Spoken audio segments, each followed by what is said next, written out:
Well, this Sunday is Easter Sunday, this coming Sunday.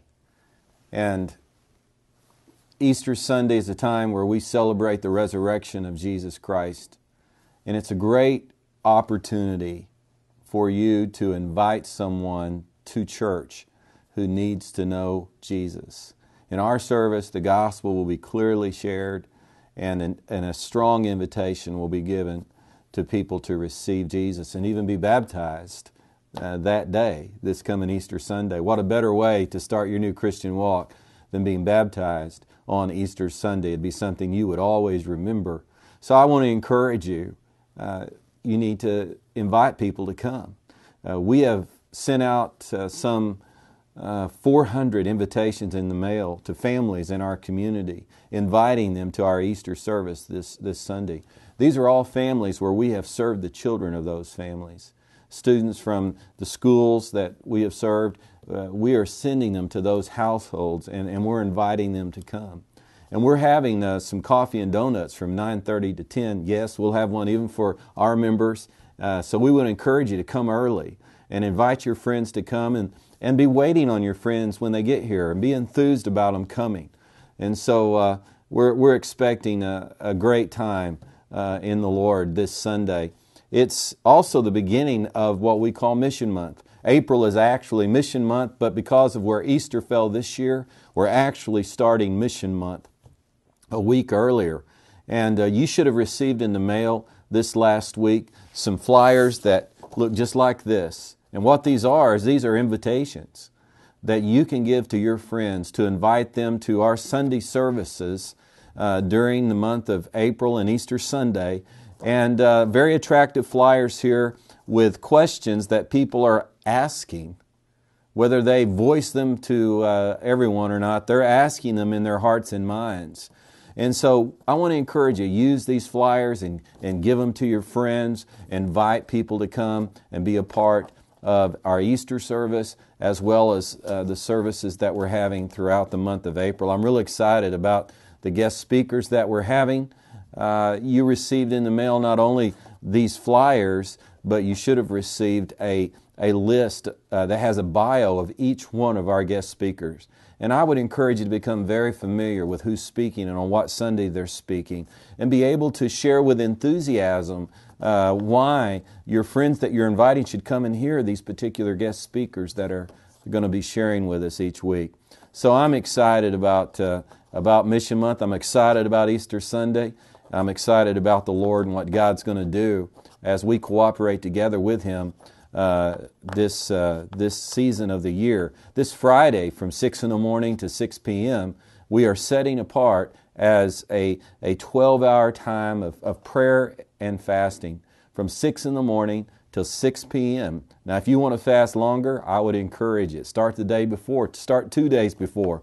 But we're just asking everyone in our congregation to fast and pray for God's blessing upon our efforts to reach the lost and upon these meetings that we're going to be having beginning this Sunday morning. You know, since January, we have focused on what it means to be a disciple of Jesus.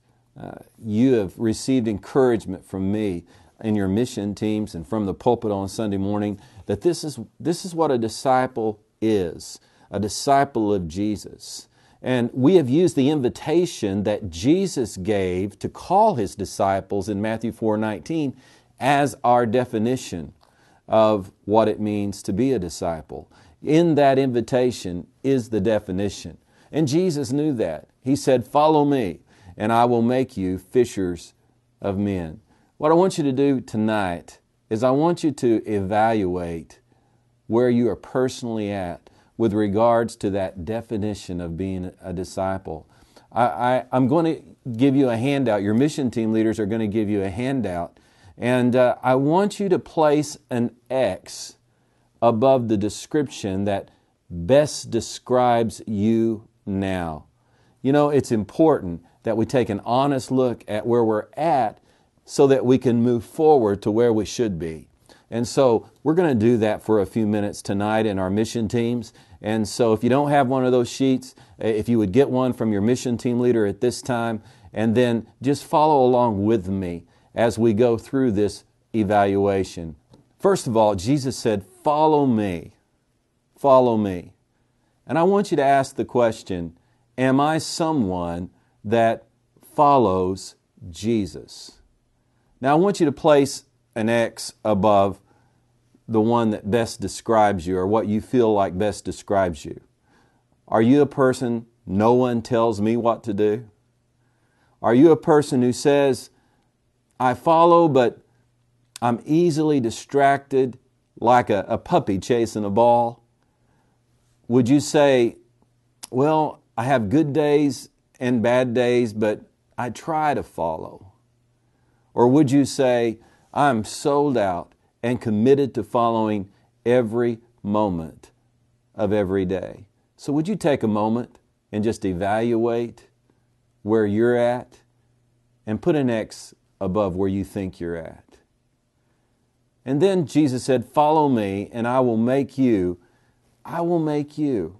And we've discovered that Jesus, yes, He wants to make us into a fisher of men, but He wants to make us into His image. He wants to change us into His image.